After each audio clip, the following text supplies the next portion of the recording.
மைய உடம்பெல்லாம் பூசிக்கிட்டு துரு பிடிச்ச திருசுலத்தை கையில பிடிச்சா நீ ஈஸ்வர கணமாயிட முடியாது. ஏன்னா உன் முன்னாடி இருக்கிறது சிருஷ்டியின் மூலம் பெண். தைரியம் எடுத்தா தொட்டு பாரு. வா.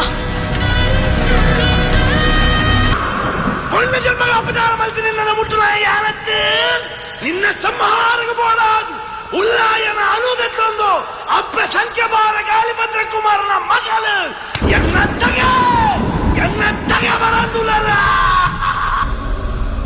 ಕೇನದುಂಡ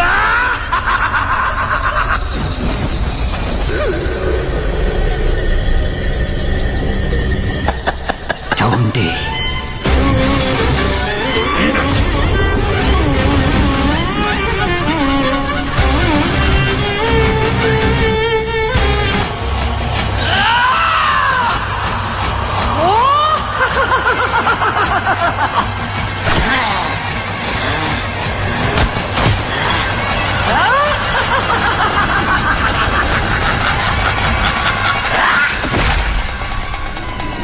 ಕಿನ್ನಿ ಪೆರಡೆ